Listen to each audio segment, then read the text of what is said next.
बहुत पहले की बात है। किसी गांव में 12 विद्वान रहते थे। एक दिन वो सभी किसी शास्त्र सभा में भाग लेने के लिए जंगल के रास्ते से किसी दूसरे गांव जा रहे थे। तभी उन्होंने देखा कि एक नारियल के पेड़ पर पके हुए नारियल लगे हैं। उन्हें देखते ही वे सभी नारियल खाने के लिए लालायित हो गए।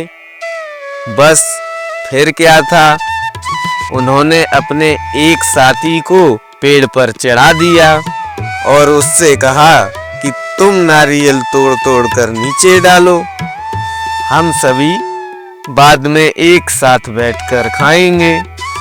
वह पेड़ पर चढ़कर नारियल तोड़ तोड़ कर नीचे फेंकने लगा।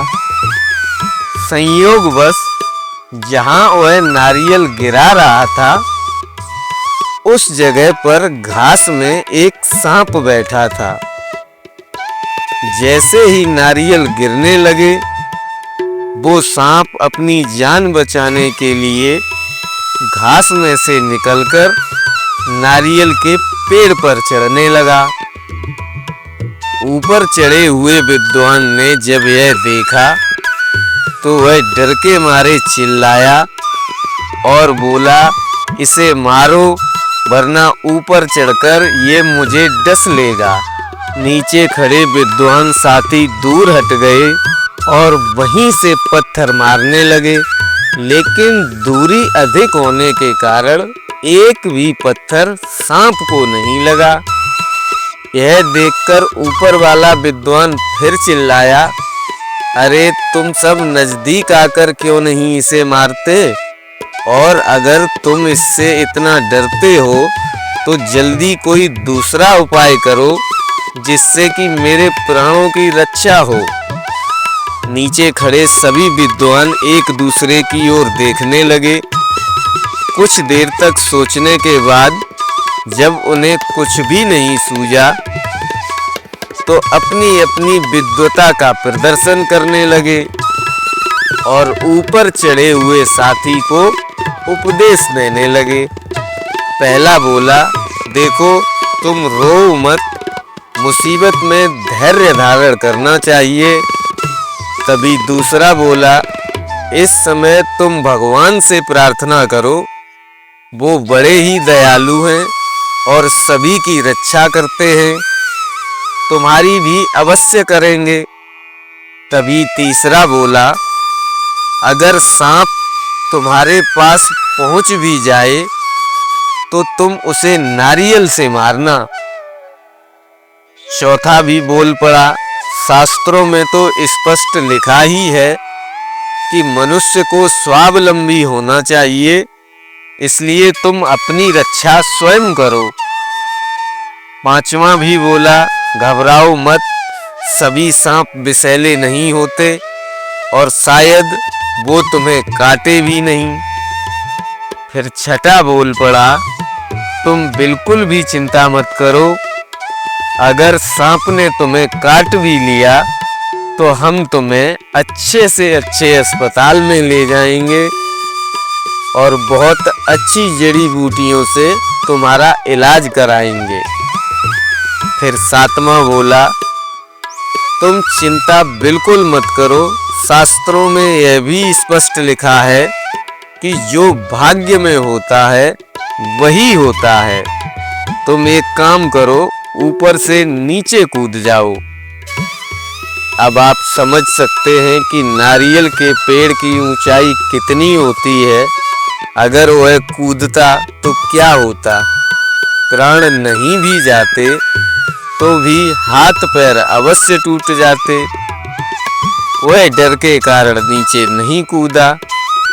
उसके बाद अन्य विद्वानों के मन में जो भी आया, उन्होंने उससे एक एक करके ज्ञान दिया, लेकिन उसको बचाने की कोई भी उचित तरकीब किसी के दिमाग में नहीं आई। और असली बात तो यह भी थी कि डर के मारे स्वयं उन सब के होश उड़े हुए थे और डर के कारण वे एक कदम भी आगे बढ़ने की हिम्मत नहीं जुटा पा रहे थे। लेकिन अपनी कमजोरी को वे न तो दिखाना चाहते थे और न ही स्वीकार करना चाहते थे और उल्टा अपने साथी पर ही दोष लगाने लगे कि क्या जरूरत थी इसे ऊपर चढ़ने की, हम तो फल बाजार से भी खरीद कर खा सकते थे।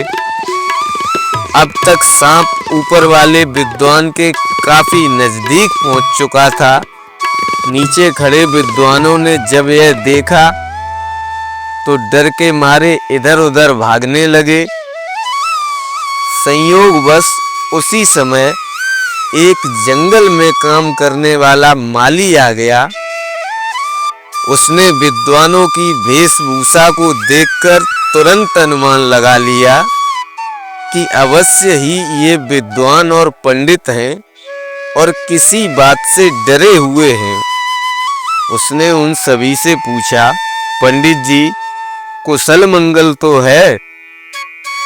सभी ने घबराते हुए एक ही स्वर में कहा, अरे कुशल मंगल कहाँ, हम बहुत भारी मुसीबत में फंसे हुए हैं। मेरा एक मित्र नारियल तोड़ने पेड़ पर चढ़ा था, तभी अचानक उस घास में से निकलकर एक सांप भी उसी पेड़ पर चढ़ने लगा और अब वो सांप हमारे मित्र के निकट पहुंचने वाला है और हो सकता है वो उसे काट ले और हमारे मित्र की मृत्यु हो जाए। हमें अब उसे बचाने का कोई भी उपाय नहीं सूझ रहा।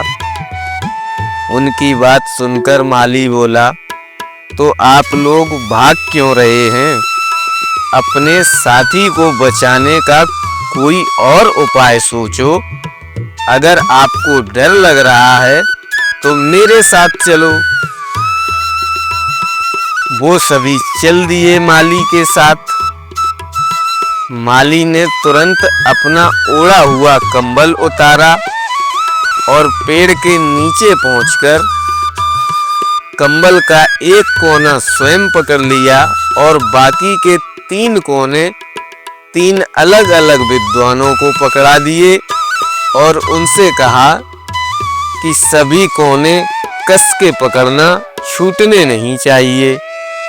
जब कंबल छत की तरह तन गया तब माली ने ऊपर वाले विद्वान से कहा, आप केवल कंबल पर कूद जाएं, आपको चोट भी नहीं लगेगी और आप सांप से भी बच जाएंगे।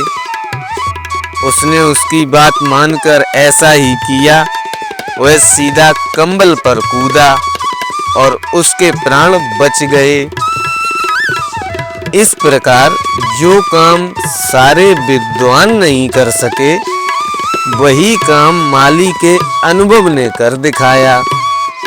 इसीलिए कहा जाता है कि ज्ञान से भी अधिक महत्व अनुभव का होता है और यह अनुभव हमारे बड़े बुजुर्गों के पास खूब होता है, जिसे हम सबको लेना चाहिए। और इस कहानी के माध्यम से हमें ये भी पता चलता है कि सिर्फ किताबी ज्ञान के कारण हम जीवन में सफल नहीं हो सकते।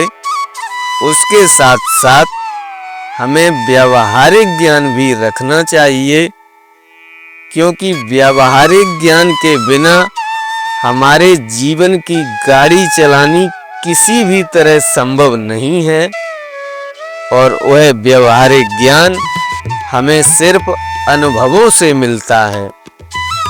दोस्तों, कहानी अगर समझ में आई हो तो वीडियो को लाइक करके चैनल को सब्सक्राइब जरूर कर लें। साथ ही नोटिफिकेशन बेल को दबाकर ऑल पर कर लें, ताकि हमारी आने वाली प्रत्येक कहानी का नोटिफिकेशन आपको समय से प्राप्त हो सके। और हमारे साथ कहानी में अंत तक बने रहने के लिए आप सभी का बहुत बहुत धन्यवाद।